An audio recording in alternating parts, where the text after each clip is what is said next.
Hey guys, AOD Stalker here with Army of Darkness Paintball. I'm going to show you guys how to actually reassemble the new PMC Mags. They're similar to the actual 8-rounders for the SMGs. Personally, I've never used them, never had an SMG. I know there's a little bit different aspects of them, especially with the lockdown follower, but more likely probably going to be the same besides the follower. So we're going to start off with our halves right here. You're going to have quite a few components that are going to go inside, but I'm going to show you guys how to install it properly. And start off what piece we're going to actually be using for the halves. There's a notch right here on the left side. If you're looking from the front side of the actual halves, it's going to be the left side. This is the one we're going to be working on. This is all the components going to be in. So to first start off, we're going to use the actual the release follower.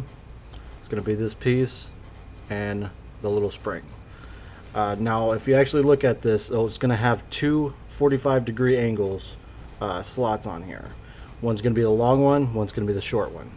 Make sure the short one's on the up top of it. So you got these little brackets right here on each side for the halves.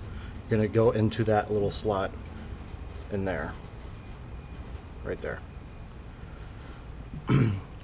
So we're just going to take our spring, put on the back tab of that, and try to slide it in there properly.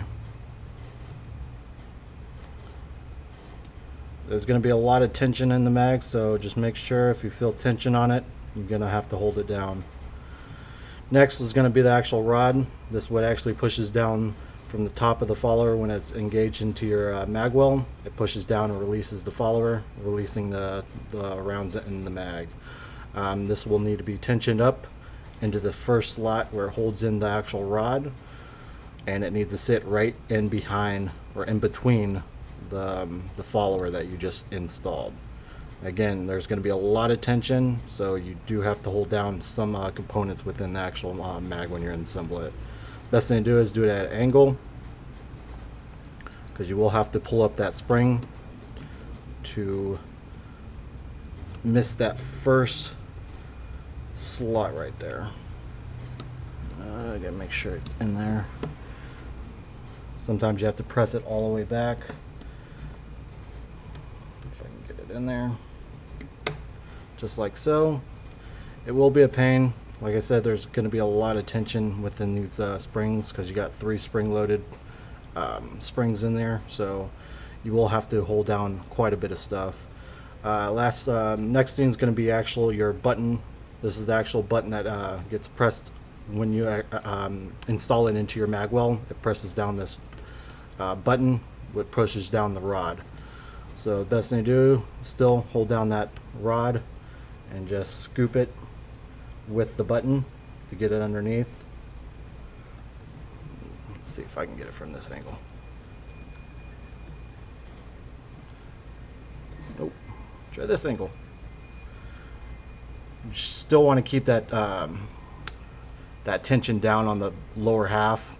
You can use your palm and then use your fingers to actually pull up the front of the rod to get that button on. Next is going to be your actual ball detent. It holds down the balls. You'll just county corner the button and slide it into place. Make sure it's in them slots. If you've ever worked with disassembling mags, you know what slots you're talking about for the ball detent. It actually slides on a slots basically. Then you're going to take your spring for your ball detent. You're going to slide it right there on the bottom of that detent and onto the little bracket underneath it.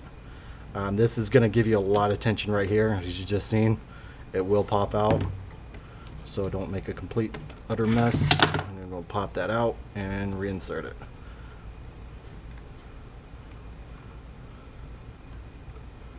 Alright, so I'm just going to hold down the ball detent to hold down that tension, and we're going to go and put the other halves on. I'm sorry, the other half. Oop, it likes to pop up on you.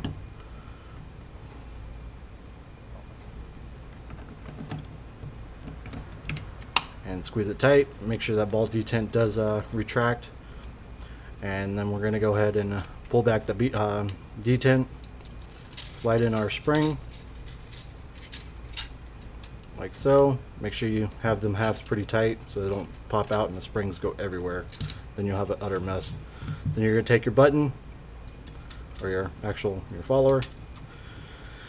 This will get a little tricky sometimes. I found the best way, get the spring onto the actual button, get it halfway into the side.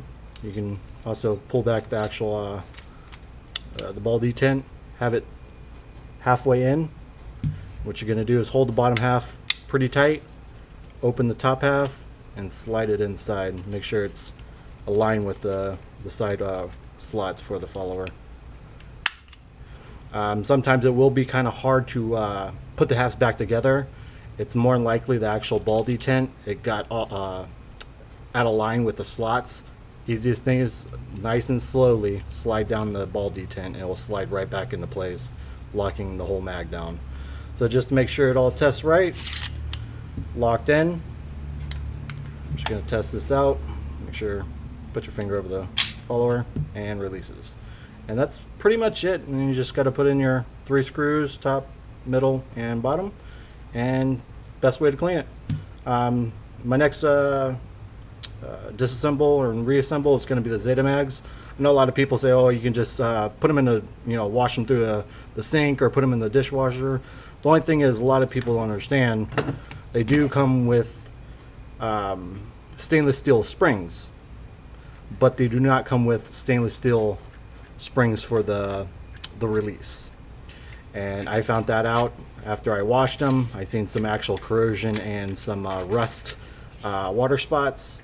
So I will be actually doing a disassemble and reassemble for the Zeta Mags, just because after so many times of you washing them, the springs will go really bad. They will break, and I'm pretty anal about cleaning my actual mags. So I will do a disassemble and reassemble for the Zeta Mags as well.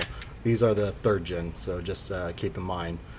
Alright, thank you for watching, and again, if you liked the video, like it, share it, and comment if you have any questions. Thank you.